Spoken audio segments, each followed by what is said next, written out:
You know what's hard? Being around people who don't respect you. They cut you off, dismiss your feelings, make little comments that sting, or act like your boundaries don't matter. And the longer you tolerate it, the heavier it feels. But here's the truth: you don't have to let their lack of respect define how you show up. You can stay calm, keep your dignity, and handle them in a way that protects your peace without losing your power.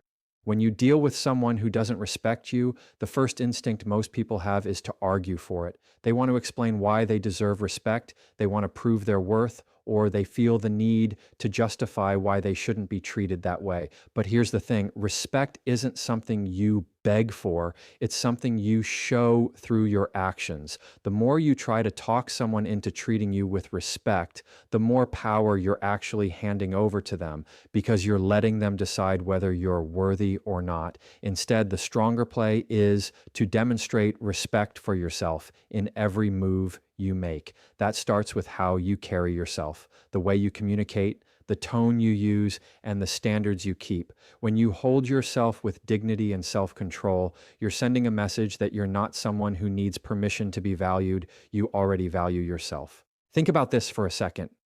If someone rolls their eyes at you, mocks you, or dismisses what you're saying, and you immediately snap back, get defensive, or try to convince them of your worth, they just won. Why?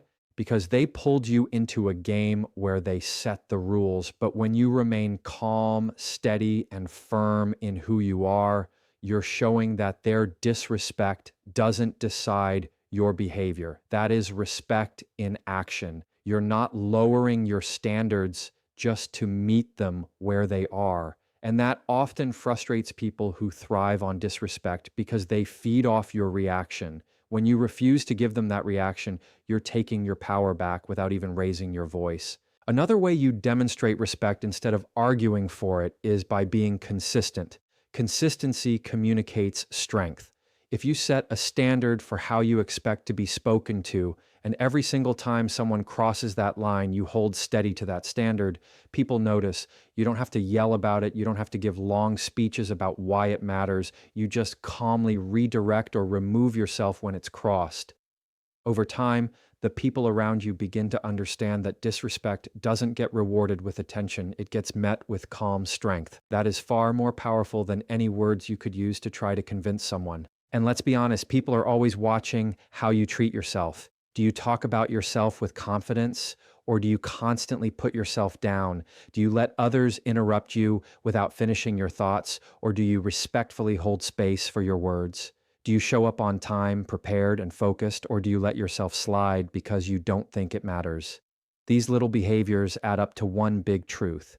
If you respect yourself, others are far more likely to follow. It's not about arrogance. It's about sending a signal that you know your own value. When people see you operating from a place of self-respect, it's hard for them not to adjust the way they approach you. Demonstrating respect also means being in control of your emotions. That doesn't mean you don't feel anger or frustration when someone disrespects you. It means you choose how to channel it. Anyone can blow up. Anyone can clap back with sarcasm. Anyone can meet fire with fire.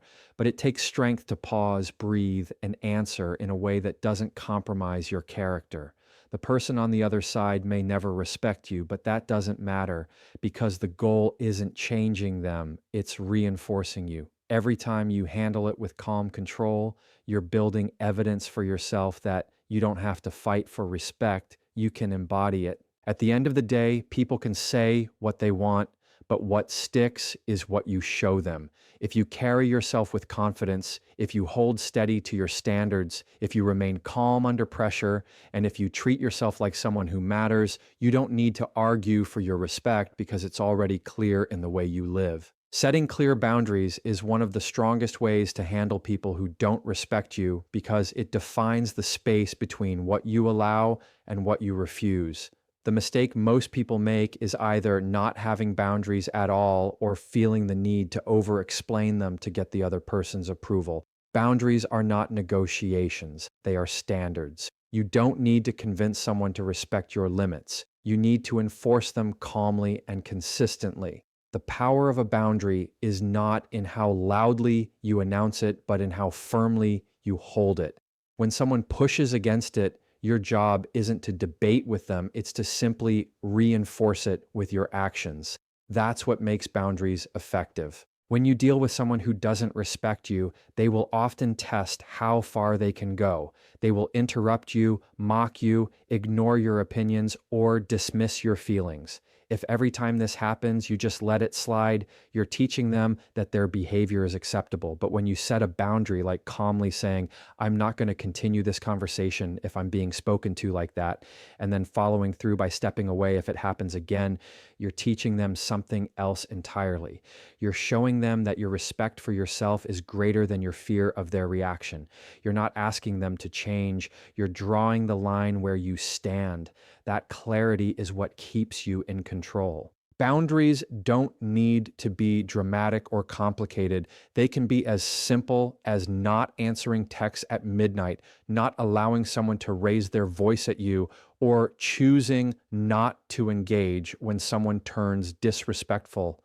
The power is in consistency. If you bend your boundaries depending on your mood or depending on who's crossing them, they lose their meaning. People take you seriously when you take yourself seriously. That means holding firm to the standards you set, even when it's uncomfortable, especially when it's uncomfortable, because that's when the message becomes clear that you respect yourself enough to honor your limits, no matter what pressure you face. A lot of people think setting boundaries means pushing people away or being rude, but it's actually the opposite. Boundaries are about creating healthy space for respect to exist. Without them, relationships get messy, resentment builds, and disrespect becomes normal. When you set boundaries, you're not shutting people out, you're giving them a chance to engage with you in a way that works for both of you. The ones who value you will respect it, the ones who don't will push back. And that pushback reveals a lot. It shows you who actually cares about having a respectful connection with you and who only cares about getting their way. You don't owe anyone a long explanation for your boundaries. The moment you start defending or over-explaining, you give the other person room to argue. Boundaries don't need debate, they need action. If someone disrespects your time, you don't need to go into a long story about why your time matters. You just stop giving it to them. If someone disrespects your space, you don't need to justify why you need space. You simply step back. If someone disrespects your words, you don't need to prove why your words matter. You just stop giving them your voice in that moment. The less you explain, the stronger your boundary becomes because you're showing that it doesn't rely on their approval to exist. Setting boundaries is really about self-respect in motion. It's the way you take all the value you place on yourself and put it into action so others know where you stand. The people who don't respect you may never like your boundaries, but that doesn't matter because your goal isn't to please them. It's to protect your peace. When you stop over-explaining, when you hold the line consistently, and when you show through your actions that your standards are non-negotiable, you send a powerful message without raising your voice. That message is simple. If respect isn't part of the equation, then neither is my participation. When you deal with people who don't respect you, one of the hardest lessons to learn is that you cannot control their behavior. You can only control your response. It's tempting to think that if you say the right words, explain yourself enough times, or try to manage how they act, you'll eventually get the respect you deserve. But that only leaves you frustrated because the truth is their behavior reflects them, not you. The only thing you have power over is how you choose to respond when the disrespect shows up. That's where your strength lies, not in trying to fix them, but in mastering your own reaction. When someone interrupts you, rolls their eyes, or mocks you, the automatic reaction might be to fire back with anger or sarcasm. That's a natural impulse, but the problem is it gives them control. The moment you react out of impulse, you're letting their behavior dictate your state of mind. Controlling your response means pausing long enough to choose how you want to handle it instead of letting them decide for you. It's the difference between being pulled into their chaos or standing firm in your calm. And that calm is powerful because it keeps the situation from escalating and it shows that their disrespect doesn't have the power to move you off balance. Controlling your response doesn't mean staying silent when you need to speak up. It means speaking in a way that reflects your self respect.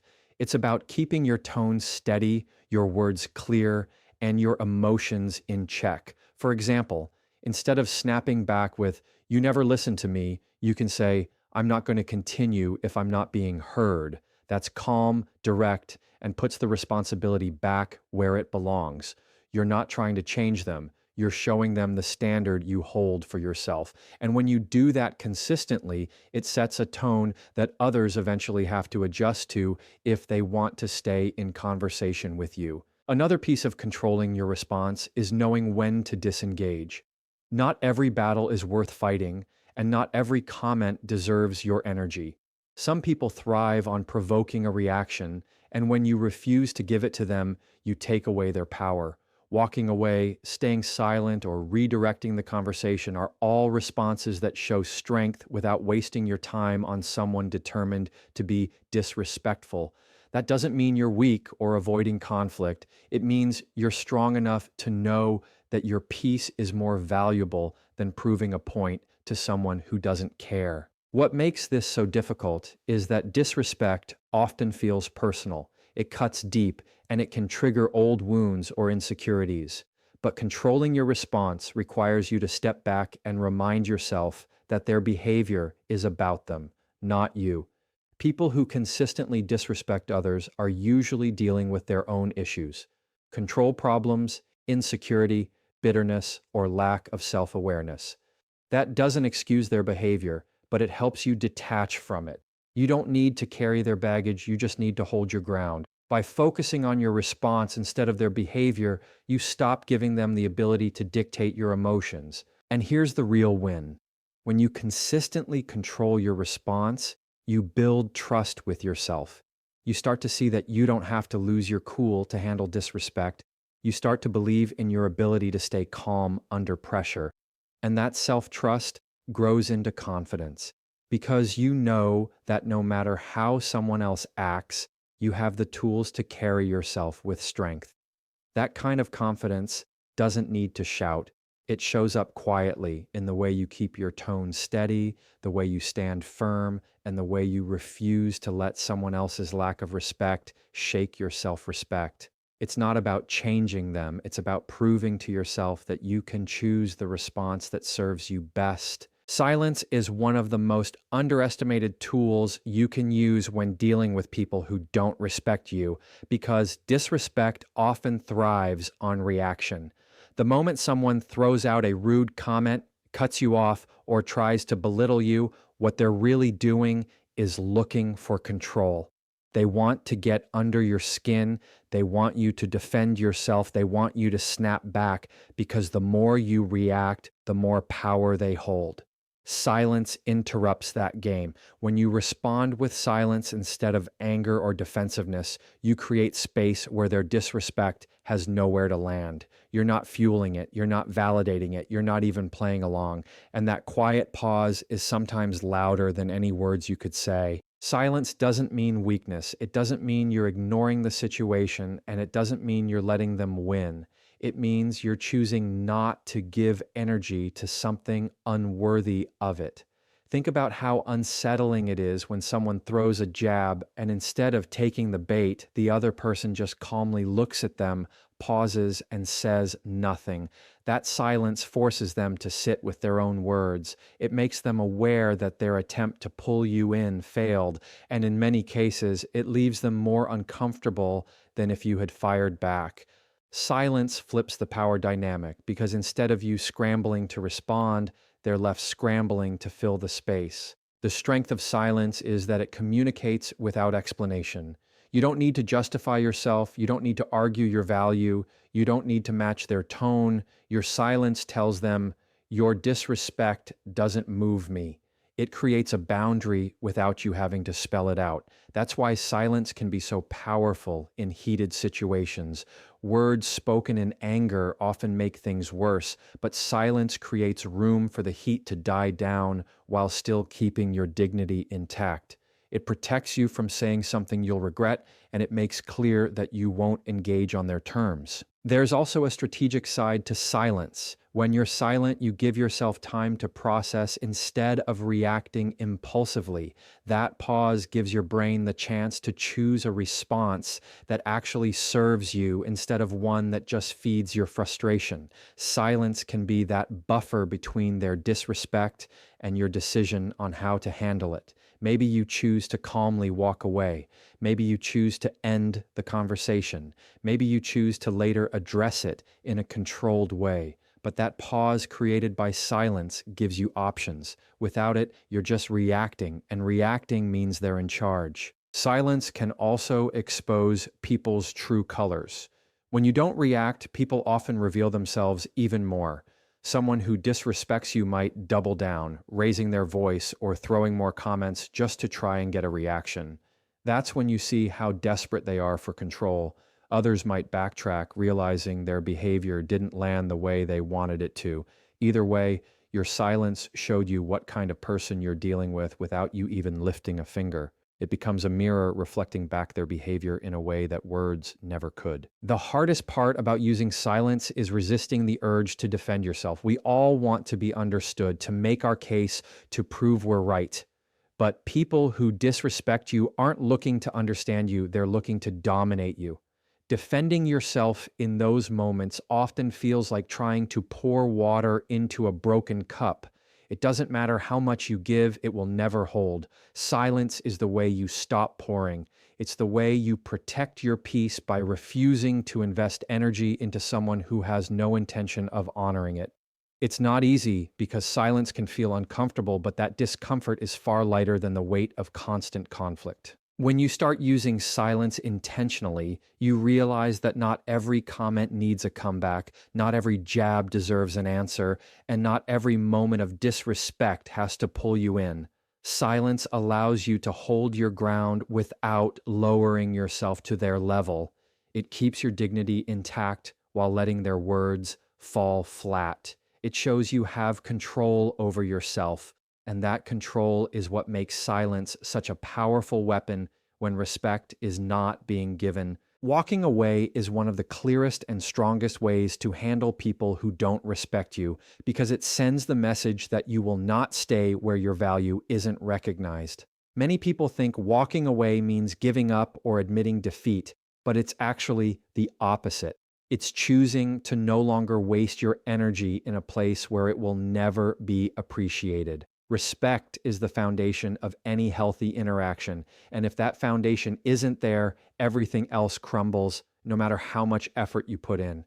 By walking away, you protect your peace, your dignity, and your time, which are all things more valuable than winning an argument or forcing someone to change. The power of walking away is that it's action, not reaction. When you argue or fight for respect, you're reacting to their disrespect.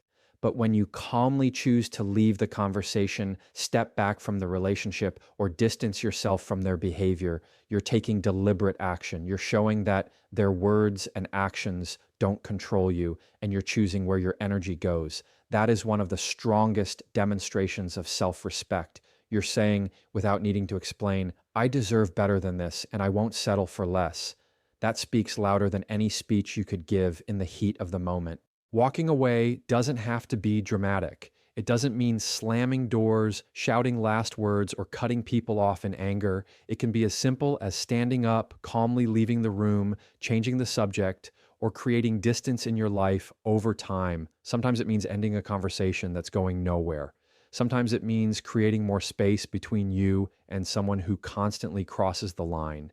And sometimes it means ending the relationship altogether when it becomes clear that disrespect is the only language they know. Whatever the form, the act of walking away is not about punishing them, it's about protecting you. What makes walking away so difficult is the fear of what comes after. We worry about being misunderstood, we fear being called weak, or we wonder if we should have tried harder to fix things. But staying in places where disrespect is constant only chips away at your confidence and self-worth. The more you tolerate it, the more it drains you, and the harder it becomes to recognize your own value. Walking away is how you reclaim that value. It's how you remind yourself that you don't need to fight for space where people refuse to honor your presence. And yes, it can feel uncomfortable at first, but that discomfort is temporary compared to the lasting damage of staying where you're not respected. Walking away also sets an example. When people see that you don't tolerate disrespect, they learn how to treat you. It tells them clearly that if they want access to your time, your energy, or your presence, respect is the minimum requirement. And for those who choose not to give it, your absence becomes the consequence. You don't need to yell or demand it, you simply remove yourself from the equation. That is a boundary in motion, and it's one that carries more weight than any words ever could.